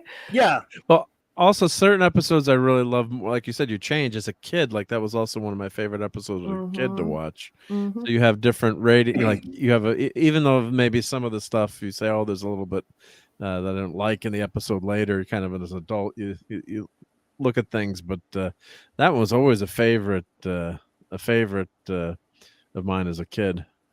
It's this whole idea like that existed in science fiction, and I read a bit of science fiction when I was young, but not quite like the amount some people have. You know, a lot of people read a lot of drugstore fiction, and I didn't. But there are episodes like Adonis and Stepchildren, where it taps into that idea of seeding, which I've always thought was a very interesting concept, being raised in a devoutly religious home. And so this whole idea of, like what are the concept of what gods are and where we come from. And of course, that happened in the new BSG. And so I've always found it's a big concept in science fiction today, as we well know. But if you grew up in the 70s, like Mark and I did, and Clobby was a bit older than us, that idea of seeding was very intriguing and I dare say, what would be a good word? Provocative to have that idea out there. So yeah, you can forgive it, and you feel differently about it when you're little than when you're an adult. Oh yeah, wink of an ear. Wink of an ear is really bad. It's totally illogical. I love that episode. Illogical. And when that crew member gets, yes. I mean, it's not a great episode, but it just as a kid too, when the crew member gets crumbled into dust. Stupid ending though. It is. Yeah, but that freaked me out as a kid. That's just empath. I know a lot of people don't like, but it's interesting sci-fi concept though. Banned until 1993, I believe, in the UK, and 1997 elsewhere. But I'm not hard and fast on those dates. But it is around the mid 90s where many in the British Commonwealth countries, UK, were you couldn't watch that. I could see it. Right. Yeah, it was either banned entirely. then they sort of warmed up to it in the 1990s and started showing it after 10 or 11 p.m. And it had to be on like cable. There were parts that were blocked out of it. Weird. Because it exhibited torture. And then they got rid of the parts that they blocked out of it, and they allowed it to be shown on cable, but after a certain time. So that's and there are several of those episodes, the torture episodes. I have a list of a list of the banned episodes. I believe Whom there Gods are 9 Destroy of was banned too as well. Was it? Elan of Troyes? Elan of Troyes was crap. Whom Gods Destroy. Oh, yes. Whom Gods that was Destroy banned was too. Yes, it was banned. It was banned really? all the way up to Wow. the 1990s, again in the British Commonwealth and UK. And it has much the same story as the Empath. Parts first totally banned, then parts chopped off and shown late at night, then the parts restored but shown late at night. There you go. Well, Whom Gods, I mean, Elan of Troyes is poopy. It's got too much dumb stuff in it for me. Yeah. Whom Gods Destroy, it's got some silly crap in it, but it's a fun episode. It's kind of all right. Let That Be Our Last Battlefield. I mean, it's about the subtlety of a rhinoceros horn up the backside, but it's a well played, and it's got Frank Gorshin. So I kind of actually some really questionable methods in terms of some of the filming of the episode. I thought, but as you know, interesting. That's my issue with Let That Be Your Last Battlefield, is that it is missing, like I would say, if you were being conservative, you would say maybe 2 scenes, but it really is missing 3 scenes. And because of that, they kept returning to the corridor scene with with him running. Yeah, the running that was bad. I just like shin kicks. Yeah, I just don't like that they let that out of the gate without it being a fully fledged. You have to make sure that you have enough scenes. You can't say, okay, well, I have this super cocky idea, let's do it, but I don't have enough material for it, because Sean Carter, thank you for the super chat, buddy. I appreciate you. You were too kind, buddy. Plato's Stepchildren has one of the best moments of Trek when Kirk asks Alexander if there are others like him, and he met with no power, not his size. Yeah, I love it. I really, there's a lot to like in that episode. There is. It's really hard to criticize the TOS. It's just hard. Even the crappiest episodes, with the exception of No, I got you. It's easy to criticize the corporate season. Indeed. Six said, I remember seeing Tribbles when I was a young child. My dad was watching it, and I was interested because there was fluffy animals in it. It was my first introduction to Star Trek. Oh, okay, cool. Aww. And Crease, hello, Crease, welcome. Crease, hey, sweetheart. 1984 says, speaking of broadcast, I have a horrible story of trivia for you regarding our TOS timeline in Poland. Oh my goodness! Really? Wow. Do share. Interesting. Do tell. Probably couldn't get it. Yeah. The mark of Gideon is poo-poo mixed with pee-pee. That's the overpopulation one. Yep. A big gigantic mountain of poo-poo mixed with a big gigantic mountain of pee-pee to form the biggest poopy pee-pee piece of filthy garbagey episode that can still be called Real Trek, because at least it's Real Trek. It's true. The thing I like about the mark of Gideon is that a lot of people Google Star Trek trivia. And one thing that they talk about is, the trouble with tribbles, not realizing that the trouble with tribbles is directly linked to the mark of Gideon. And everyone who was involved with Star Trek at that time, with this obsession of this idea of overpopulation, and then of course later when we see it in the trouble with tribbles as far as invasive species go. But this was very much a part of the life sciences that were learned at this time. Talking about population explosion and certainly an invasive species. And we learned about this in school at this time. So this is a very, this is a zeitgeist. And if you were around at this time, you were hyper aware of how we were learning about this in elementary school, in junior high school, in high school, in university, this life sciences, and how it manifested in Star Trek as they tried to massage this idea and they weren't quite sure how to handle it. Then that's how we wind up with the Mark of Gideon and the trouble with triples. Yikesers. Good night, Maddie's daddy, brother. Chris said, believe it or not, TOS was the last show ever aired here on Broadcast Network. It was around Enterprise, ended its original run here, and on absolute niche network to boot. Oh, I got you. Well, there you go. Amazing. Thank you. Night, thank you, Chris. Steve.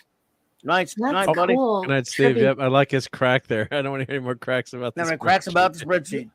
We'll go through these quick so we can get everybody out of here. Yeah, but I got the defensive Mark of Gideon. I got 2 words, Sharon Acker. Sucks. So She's cute, but it sucks. No. And then worse, what comes next? That bitch survives. Yeah, how about you think I'm going to use Lee Merriweather to defend that one? No, I love Lee Merriweather, but the movie sucks. I mean, the episode sucks donkey. She's hot, but that episode, Garbaggio. head desk, and the lights in Zatar. Lots of Zatar, even more.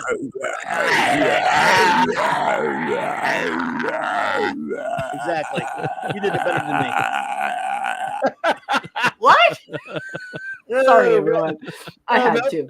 No, but yeah. Poor Scotty in that one, right? I mean, come on. The Lights of Zatar is Garbage, Rebecca Methuselah, great one. That's a good. At least Mr. that one had a good idea, and it is Jerome Bixby. What? Yeah. What about him? Requiem of Methuselah. Oh no, Jerome Bixby was a great writer. Yeah, he wrote a lot of great Trek. Yeah. And then you've got Stepping Out to Eden. Yay, brother. Gonna snap my fingers and jump for joy. Got a clean bill of health from Dr. McCoy. This episode is drivelly, crappy, hippie shite. I don't hate it as much as you do. It's just stupid. I mean, I guess I don't know. It's funny. I got to admit, I do laugh on it when DC Fontana wrote it. All right, I'm gonna take it back. It's got Charles Napier in it, and he's singing like a hippie in the 23rd century. Oh, 22nd, sorry. So let's get together and have some fun. We don't want to do it, but it's got to be done. So he sang in the episode way better than I did, of course. So yeah, I don't hate it either.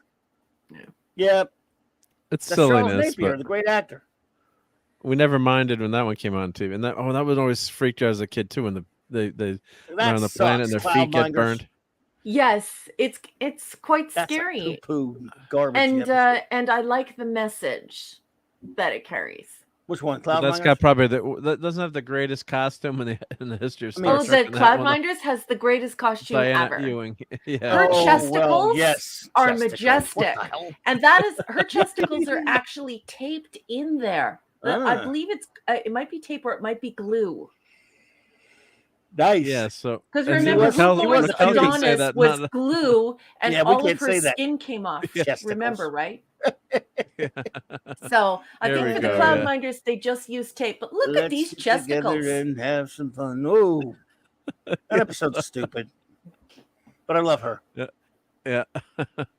I love Savage Curtain. I do like Savage Curtain, but it's pretty. Let's face it, it's kind of silly.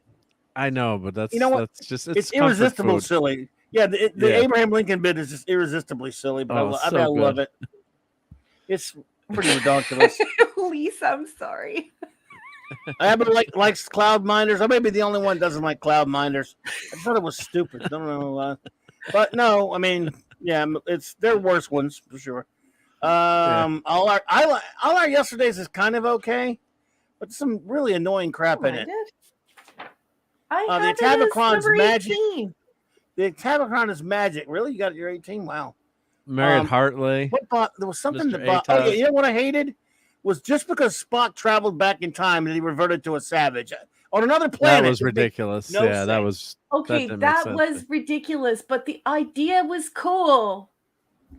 And there's actually some great novels based on that. There's some great novels. Based on A.C. that. Crispin. Yeah. Yeah, Yesterday's I don't Son know. and Time for Yesterday. Great That didn't books. bother Yeah. you that he turned into a savage just because he traveled back in time on another yes, planet? Of course that bothered me, but look at the bigger concept. The bigger concept is so cool. That they Tell send me people that's not back a in cool time? concept. You mean that did they send people back in time as a punishment? Yes, But what if those people fiddle with the future? they can't. They're isolated, remember? They hide him somewhere in time. That's They can't right. go, yeah, but they put Kirk back in time where he was around people that he could have messed with stuff. Yeah. Maybe that was an accident. That was an accident, though. So maybe it was an That accident. was an accident. Yeah. Yep. I mean, it's an entertaining episode. And Mariette Hartman's Yeah. in it, so I'll give it a pass. I just thought that was kind of dumb that he was turning all. But they could have just. I don't know. There's no way you could explain him being a jerk. But then again, I can't rag on you because I love Turnabout Intruder and everyone else hates it. I don't know So if I hate it. I just know I don't want to watch DS9 anymore. I disagree. Admiral, do not go after Mirror Mirror, man. I may have to because if you go after my number one episode, which is Mirror Mirror, this is what's going to happen. Agonizer, please. Yeah. No. Well, wait, they switch- transit? No, they just it made perfect sense because they transposed with their counterparts. Yeah, they didn't transpose, just the atoms in their bodies. Yep. Yeah. So there you go. It made perfect sense to me. And you can't even say it's close to the idea of Spock regressing into a savage just because he went time travel on another planet. And the two aren't even close. You have to try again, Admiral. I'm disappointed in you. I mean, you reduce you in 2 steps in ranks like the Romulans do. I'm just kidding. You're still an Admiral. Mirror Mirror. No, wait a minute. I don't know, Admiral. Mirror Mirror is my number 6. I love it. The Admiral, though. Wait a minute. Admirals are always bad in Star Trek. But you may want to consider being a captain. Listen, we need to put him in Dagger of the Mind. Yes. Don't ever let them promote you, as they say, right? Yeah, don't let them promote you. Admiral, there is a health facility we would like you to visit. Right this way. Admiral's a cool dude. We know he knows we're just teasing him. Yeah, we're just totally. Oh, that's why. Oh, so you are bad. I knew it.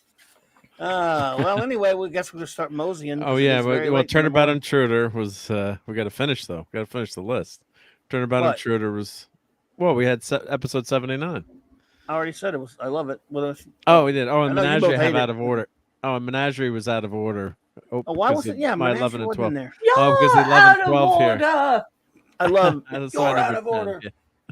Yeah. I love a Menagerie. The Menagerie is good. It is literally, well, not literally, but almost literally, Gene Roddenberry putting up his middle fingers. You know what I love about that also? Number one is because The Cage is, of course, your favorite episode. It is. I love The Cage, but this way, I'm not defending what happened. The network did, but this way we do because for years all we got was the Menagerie. This is the way we got to see The Cage. So, and the Menagerie story is also a great Kirk and Spock story. So you get the Pike story wrapped in a great Kirk and Spock story. I mean, that's like a big win-win, which is why I have that. It's number 15 on my list because it's got the best. I hate to use the term from TNG, but both worlds. So yeah. Rob Aldous, what's up, buddy? Rob. 10 5. Yeah, we have a health facility we want you to visit.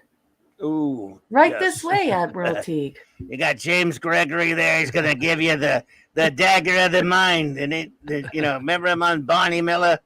And you got in the Ovaltine Bond. He was also General Estes in Beneath the Planet of the Apes when he said, the only good human is a dead human. I like James Gregory. So what would the Cage is considered like episode 0 then, I guess, or I guess the number round 0. Yeah. So like a trivia question. Sometimes people count the Cage as number 1, and then they count the Menagerie as 1. Netflix, when it had it, they put it like at number, and then I think Paramount or whatever, they have it as at the beginning. Yeah. I think. And then would you count? So you would say there's 79 episodes or 80 episodes of Star 79. Trek? 79. The official 79, right? Yep. But yeah, because the Menagerie's doesn't count it. I mean the 78 stories, 79 episodes.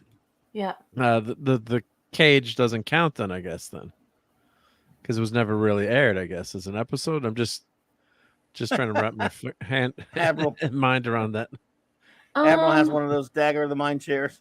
I believe it's just counted as 79 because of the way that they handled the menagerie. Like Because the of the menagerie is two-parter, usually right. in one. Two-parter, yeah. Yeah, right? So if you add the cage to it, then you really That's get 80, 80. but yeah. No, not if the menagerie is. Hold on. No, it's 79 because they remember they used to always run it in two parts. Yeah. So that's what I'm saying. They're counting part 1 and part 2 individually, so that's why they always say 79. Yeah, but then where does the cage count? What does the cage count? That'd be as? 80 or 0. Yeah, but then we're we're gonna mess up. Then it's 736 Club. No. No. The math isn't wrong. She factored in that. You factored in that, didn't you? Of course I did. Hold on. Hold on. I don't Mark, know. you're causing trouble. Why are you going to stop? No, you're not Jesus causing Christ, man. trouble. Fact checking is never causing trouble. It's good. It's a good thing. Thank you, Raquel. It's a marvelous. Never that way. God damn it, Mark. Jeez.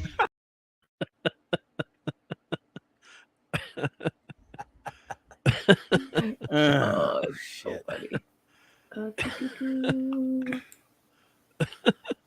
Well, you can't trust Alexa, Admiral. Please, everyone. I'm gonna start using the agonizer on everybody around here. I swear to Just do God. it. Y'all can't just keep. I mean, what the hell's wrong with you people? I'm sorry, Captain, but I'm an engineer, not a magician. Oh, Rom. Get those nerds! Nerds! What? Oh, this is a great show tonight. So much fun. Oh, Lordy. So if we count season 1 as 29, season 2 is 26, and season 3 is 24, we get 79. Works for me. Works for me. 79 is the number. But there's no cage included in that. Yeah. No, because it wasn't broadcast with it. Wasn't broadcast, dude. Mr. Troublemaker. But We're No Man is also not. It's also considered a pilot. Yeah. Right? But We're No Man is usually counted 2A, 2B. Yeah. Right. Right? Gotcha. Absolutely. So I mean, one thing is As good as your word. Aye, sir. The more they overthink the plumbing, the easier it is to stop up the drain. And they probably redesigned the whole sick bay, too. I know engineers, they love to change things. Everything that guy just said is bullshit. Thank you. Why did I have to go there? Sorry. Oh God! It just crossed my mind. I'm like, wait a minute. What is the you cage two. count? This is why we can't have nice things. I can't take you anywhere. Don't make me turn this podcast around. No, you're allowed. Ask the Cylons, Ray says. Yeah. Yes, counting does begin in 0. Yeah. Or off. Yeah. Off, on. Right. Someone take that button away. These two youths. It is green. No bloody A, B, C, or D. Okay, we'll get out of here in 1 second, but we'll see Crease's trivia. He says, since you like that piece of trivia, got another one, which may turn handy for millennial Trek scholars wondering why there are so many German fans and so little Polish ones. They're neighbors. Oh, they're neighbors. Okay, go for it. We'll do our show notes while you're gathering that for us, if you'd like them. Well, I'll tell you what. I'll do the show notes real quickly, then we'll get our final words from our panel, and that way they can, if he wants to put that up there. Show notes, nothing big, everyone. Tomorrow night I'll be hanging out with Nick on his great channel, Nick Weiser's channel, doing some comic shop talk, 8:30 p.m. Central Standard Time. Nick and the gang. It'll be, of course, we'll be reviewing Amazing Spider-Man, the Ditko run, 21 through 24, I believe, with the boys. And then Saturday night, we'll have some Saturday Night Star Trek, 9 p.m. Central Standard Time. 4 more episodes of Deep Space Nine, Season 7, reviewed by the most wonderful first officer in the fleet, my wonderful Commander R.M. Briggs, and myself. And then Saturday night, the Geekery at Mark D with the C's channel. Sunday Night Geekery. Sunday night, yep. So I'm sorry, Sunday Night Geekery. Sorry about that. 10 p.m. Eastern. So as always, we have a great time on that. Please check that out. Please go to Mark's channel and subscribe if you have not already. And I'll be on J-Man's channel, 6 p.m. Central Standard Time, like I am 3 times a month, reviewing Legion of Superheroes chronologically with J-Man and the great Sean. And of course, Monday night at the usual time, 9 p.m. Central, I'll be Monday night Mark C Comics Talk, doing what? Talking comics, duh. So those are the quick show notes. Let's see. Did he? Was he able to put something in there? That's it. Which one? Did you, hey, McAnee Draws. Hello there. The full list Welcome. of Trek available before 1990. The Voyage Home, cinematic release 1987. Wow. Wow. My goodness. That's why, yeah. Well, that's crazy. That's it. My goodness. Chris, that's crazy. We'll hope you're able to see him now. So Oh, anyway. and tune in next week, folks, when we are going to cover Tales of Tomorrow, Substance And X, UFO. as Yes. well as UFO Subsmash. Yes, we deviated a little bit this week. Well, last week we didn't get a chance to do our Star Trek comic review, so but this week we deviated so we could do that. We hope you enjoyed our review of Star Trek: The Early Voyages #1, and we will review #2 next week, along with Tales of Tomorrow and You mean Chariots Tales of Tomorrow. And of course, today, unfortunately, we found out that it would have been kind of And, crazy UFO. timing that the UFO episode was Subsmash about a submarine accident. And of course, Horrible. Really? Everyone's thinking of the Titanic Oh, yeah. submersible that Yes. Yeah. was determined. I was thinking the same thing while I craft was was That's a watching. good motored. I idea was then. like, Yeah. because I did the watch party tonight, and that's how I introduced it to us. It was, crazy coincidence, but thinking of Horrible. those families and people, that Yeah, that's terrible. lost Oh, their my lives goodness. trying to go down to see the Titanic. And I heard somewhere too that some of the people on the ship, I got to research and confirm it, but were actually relatives or descendants of some of the Titanic survivors. I saw that in a newspaper article. Yeah, Yeah. which is And all it was the a more mainstream sad. newspaper article, I believe. Saw Yeah, that I today. think it's true, but you always want to. You have to Be go and careful check it before you out, say- yeah. especially because, now with corporate news and corporate news services, sometimes, it's just not The the rush same to get a level of, headline. it's just not the same level of reporting that we grew up with. It's just not. I'm sorry, but it's just true. There are some times when I'm reading some stuff in the newspaper nowadays, and I'm just like, who allowed this? Like, not only like the typographical infelicities, but the grammar and the fact checking is just, it's not good. But this is what happens when you have a race to the bottom in corporate media and corporate news. I mean, these people work for less than minimum wage, and it's not good. They're the source of information for the world, and they're all getting their stuff off of these news wires, and it's all, pretty soon it's going to be all AI. Damn. Well, #1, do you have any closing words for us? I do. Sorry, everyone, that I'm so tired. I have no idea. I had a busy day, You've but been I up didn't all realize how day. pooped I am. I sang the actual "These Are the Daves I Know" song instead of "These Are the Steves I Know." And I dedicated that Kids in the Hall song to you folks. So sorry I blew that tonight. I probably should have had a cup of coffee before I got on. Hey, folks, do you like science fiction? Do you like episodic science fiction? I could sure use your support. I write episodic science fiction, and I write it for you. I don't write it for a corporation. I don't write it for a political party. I don't write it to get my rocks off admonishing you. I just write it to entertain you, and you might enjoy it. So please stop by my Amazon account and look me up. My name is R.M. Briggs. and I have a few stories you might like. I have a new book coming out, and I have some marvelous human beings who have stepped forward and said, look, if corporations aren't interested in classic episodic science fiction, we sure as heck are. We'll back your new book. And these are those wonderful, marvelous human beings who I will be forever in their debt. Larry, Tony Stark, Sean Carter, Cardinal Sin, Shooter, Chris Persia, Scuba and Leslie Pete, Eric Kay and his marvelous pepperoni Kirby, Enigmatic Drop Bear, Michael and Cassandra Beacom, Mark D with a C. Damn it, Mark! Anti-Derivative Jill, Maximum Redstone, JT Cook, Dabman and the Dabman Clan, and of course, Lord and Lady Thoth, and our very own Porthos, our little Lancethoth.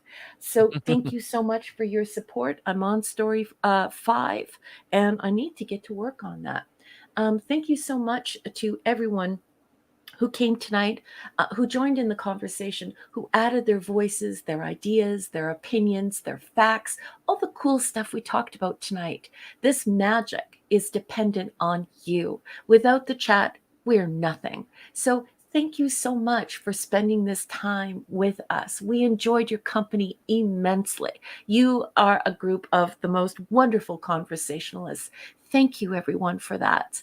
I want to thank, and all of the wrenches. I love all the wrenches. Guys, you know I love you. And gals. I want to thank everyone who donated to CLOBBERIN chat to keep the lights on at this virtual comic book shop. Thank you so much for all of these beautiful gifts that you gave our captain. It's so marvelous and so generous. Thank you so much. And I also want to thank Mark D with a C. Mark, thank you for being such a great and interesting and marvelous friend. Everyone, please make sure you go to Mark's Patreon. We kind of forced him to start it because he's a marvelous maker and he could sure use your support. You can also follow him on his YouTube. And I want to thank Clobby, Captain, my captain. I love you with all of my heart. Thank you for creating this space for nerds and geeks to come together to talk about all of the stuff that no one else wants to talk about. We're all so grateful to you. We have such a marvelous time with you. Thank you so much for teaching me about comics. I had a great time with that Star Trek comic, and I had a great time with you. I love you. Thank you. And I think that's it for me, folks. I'm going to shut up now and let the boss take over. But good night, everyone. I love you, one and all. Thank you. You are the best. Love you too. Chief Engineer, any final words before we say our goodbyes? Sure. Yeah. Well, fantastic time tonight. The chat was amazing, and what a great discussion. We got sidetracked into great stuff, but that's what the clubhouse is about, right? We got in a You never know what. mode, yeah. Yeah, you never know what we're going to talk about here. So thankfully, we didn't talk about clam pizza for all of you, but yeah, a lot of fun. Check out Sunday Night Geekery. Thanks for mentioning that. And yeah, Sean Carter, if you want to trade love to trade a Doomsday Machine with you for one of your ships, that would be very cool. I made the joke, yeah, as long as the Doomsday Machine doesn't eat the Enterprise. But yep, you can get a Doomsday Machine on my Patreon right now. So check that out. And thank you to Shooter and Brian Hepburn for being patrons there. And thank you to all my channel members and people who have been supporting the channel so I can get more action figures. So I've got a bunch of stuff that I got to review for the channel. So I got a new Thing statue. I got the Knight Rider kit vehicle from Playmobil, and I've got a Dungeons and Dragons figure from the animated series, Bobby and the Unicorn, and a couple other things. So look forward to reviewing those in the next week. Should be a lot of fun to go over. So Mark, the box came. Well, I just want to say.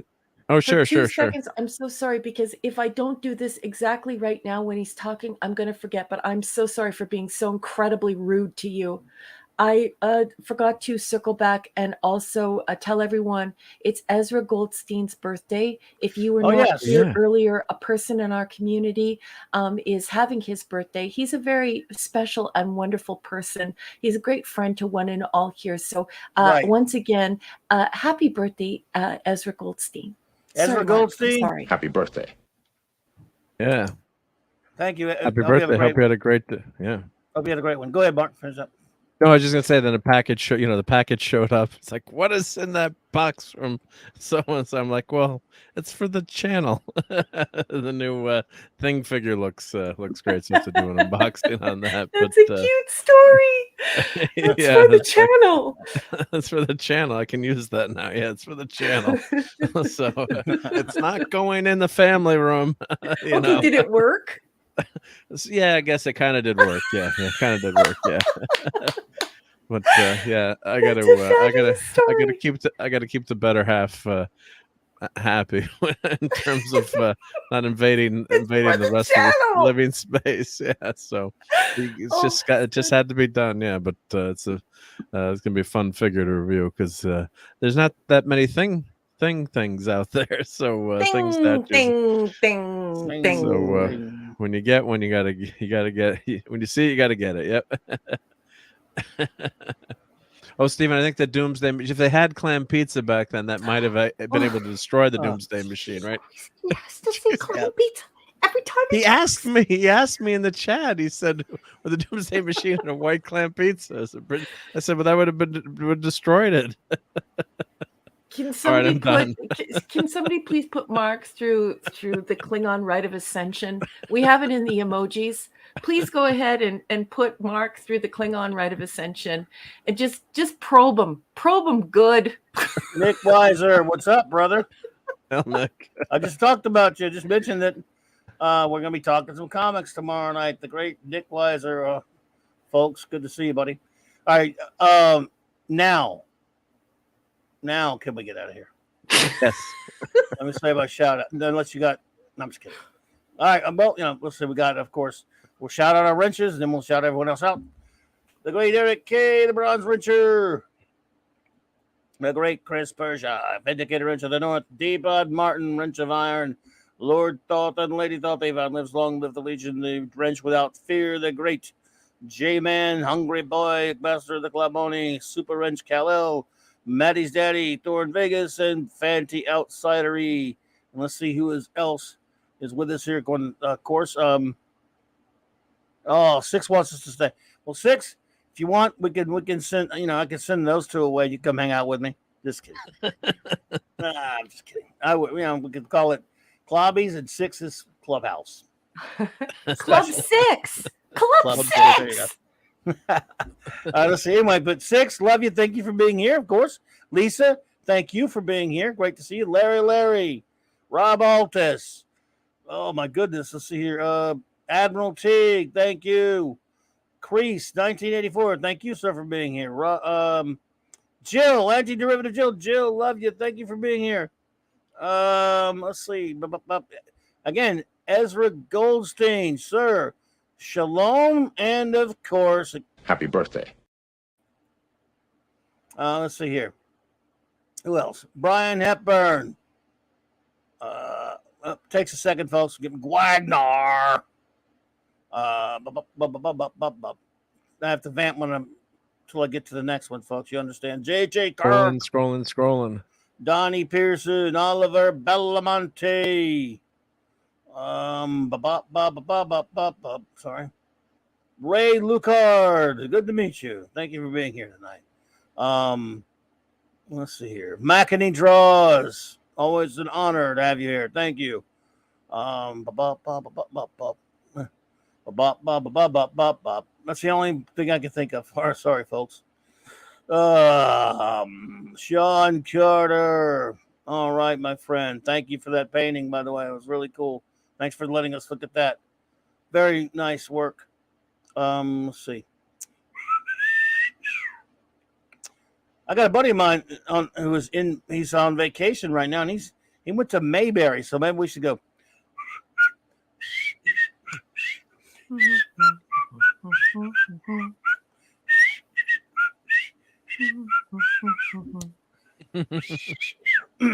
Could not be reached for further comment.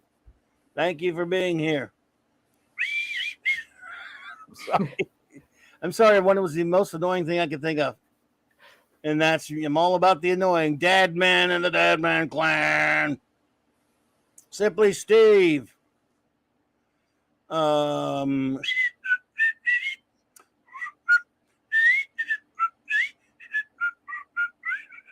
I'm sorry. I no more. I know I'm being an a-hole. I think we got everybody. Mark would probably disagree with that because you know how he is. Well, Philly you always reviews. miss. You always, one gets missed. Yes, Always, yeah. of course. Just Blunt human nature. Philly reviews. Yep, you're right. Now there's maybe one or two I didn't get yet. Although you never know. We're about to stop it anyway because there's too many to go backtrack on. But I think we got everybody who's been here for a while. So you know, anybody else we may have missed. Look, we're sorry, but it's tough to go back and get them all. I write them down on Saturday night so we can get everybody. Dave C. Hey, Dave. Yep. Wasn't Dave Rayburn? That was last night he was here. Dave. No, that was last night. I think that was last night. So anyway, but yeah, Dave C's here tonight. So, well, that's that'll knock it out for tonight because there's so many chats it will take forever to get back to all of them. So, and I don't want to torture too many people with. No, just kidding. I got a buddy of mine. Sometimes I'll call his answering machine, or now or send him a voice text. He used to have one of those old answer machines years ago, the ones with a regular cassette tape, and I fill that sucker up with for like 20 minutes just as it could ruin his tape. All right, everybody. So, thank you so much for being here with us tonight, everyone. Have a wonderful rest of your night and a great weekend. See you soon out there on the tubes. Later, Gators.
Happy birthday.